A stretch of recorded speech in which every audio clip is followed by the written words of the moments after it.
चीन की space command बनकर तैयार। अंतरिक्ष से होगा मिसाइलों का प्रहार। जमीन, पानी, आसमान में होगा आर पार।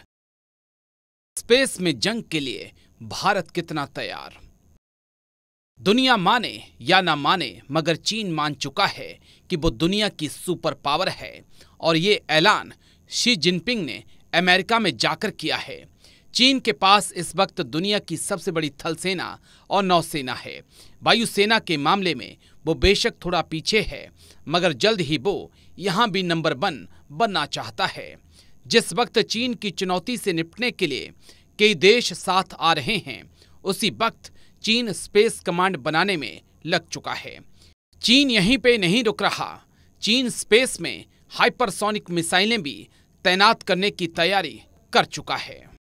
बदलती हुई दुनिया में टेक्नोलॉजिकल एडवांसमेंट एक ऐसा विषय है जिसने परंपरागत तौर तरीकों को ही बदल के रख दिया। अगर सिर्फ युद्धों की बात करें तो एक दशक पहले और आज के युद्धों के लड़ने के तौर तरीकों में बहुत फर्क आ चुका है। ड्रोन्स का इस्तेमाल करके, एआई का इस्तेमाल करके और अनमैन्ड व्हीकल्स का इस्तेमाल करके युद्ध लड़ने का जो एक फिनोमिना था वो पूरी तरह से बदल दिया गया है, और अब इसको एक स्टेप और आगे ले जाने की बात हो रही है और एक नए डोमेन को टच किया जा रहा है जिसको आप स्पेस कहते हैं। स्पेस में दुनिया पहले से ही जा रही है। दुनिया स्पेस का उपयोग रिसर्च करने के लिए कर रही थी, अपने आप को जानने के लिए कर रही थी और वैज्ञानिक प्रगति के लिए कर रही थी, लेकिन अब इसका एक डिस्ट्रक्टिव एस्पेक्ट भी सामने आने लगा है, जैसा कि चीन ने दिखाया है। और वो एस्पेक्ट है कि स्पेस के ऊपर इस तरह से कंट्रोल करना कि वहाँ से अपने अपोनेंट्स के ऊपर दबाव क्रिएट किया जा सके, एक युद्ध जैसा माहौल बनाया जा सके, और जब चाहें दुश्मन के स्ट्रेटजिक ठिकानों को स्पेस से अत्याधुनिक हथियारों की मदद से नष्ट कर दिया जाए। और चीन ये सब किताबों पे नहीं कर रहा है, इसको जमीनी हकीकत भी दे रहा है। एक नए स्पेस कमांड डेवलप करने की बात हो रही है और शायद अगले दशक तक वो कमांड ऑपरेशनल भी हो जाएगी। तो अब दुनिया को सोचना पड़ेगा कि इस तरह के देश से, जिसका पूरा का पूरा फिलॉसफी ही डिस्ट्रक्शन के ऊपर डिपेंड कर रही है, उस देश से निपटने के लिए आउट ऑफ द बॉक्स क्या सोचा जा सकता है, क्योंकि चीन नहीं मानने वाला है। चीन ऐसी ही हरकतें करता रहेगा। उसको रोकने के लिए कुछ नए प्रयास करने चाहिए। चीनी सेना के अभी तक 4 ब्रांच हैं, जिनमें थल सेना, नौसेना, वायुसेना और रॉकेट फोर्स शामिल है। इसके अलावा अब पीपल्स लिबरेशन आर्मी यानी कि पीएलए 5वीं ताकत के रूप में स्पेस कमांड को तैयार कर रही है। यह स्पष्ट नहीं था कि अंतरिक्ष कमान औपचारिक रूप से कब स्थापित की गई थी, लेकिन माना जाता है कि ये अभी भी डेवलपिंग फेज में है। चीन की नियर स्पेस कमांड अब दुनिया की चिंता बढ़ाने लगी है। बता दें कि दुनिया के सभी ताकतवर देश अंतरिक्ष में अपनी धाक जमाने की कोशिश में लगे हैं। इसमें अमेरिका, चीन, रूस ज्यादा आगे हैं। स्पेस के क्षेत्र में चीन काफी कुछ कर चुका है। चीन के रिसर्चर का मानना है कि अंतरिक्ष अगला युद्ध क्षेत्र है और इस क्षेत्र में चीन दूसरे देशों से ज्यादा बढ़त चाहता है।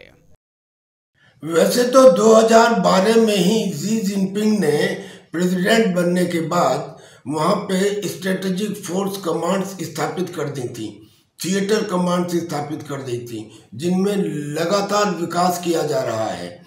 अब उसने एक नियर स्पेस कमांड स्थापित करने का फैसला लिया है।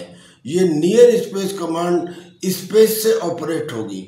हालांकि वो स्पेस में अमेरिका और रशिया के आगे नहीं तो कम से कम बराबर हो चुका है। उसने अपना अलग स्पेस स्टेशन बना लिया है, बल्कि स्पेस शटल बनाने का भी प्रोग्राम है। लेकिन ये जो नियर स्पेस कमांड है, इसका उद्देश्य ये है कि ये हाइपरसोनिक मिसाइल से लैस होगी। हाइपरसोनिक मिसाइल का मतलब ये है कि वो मिसाइल जो ध्वनि की रफ्तार में 5 गुना से भी ज़्यादा तेज चलती है, यानी कि उसके सामने एक एयर का आयोनाइजेशन हो जाता है, या यूँ कहिए कि प्लाज्मा बन जाता है, तो किसी भी रडार की किरणें उससे टकराकर वापस जाने की बजाय उसी में एब्जॉर्ब हो जाती हैं। तो एक किस्म से वो अदृश्य मिसाइलें हैं जिन्हें हम हाइपरसोनिक मिसाइल कह सकते हैं।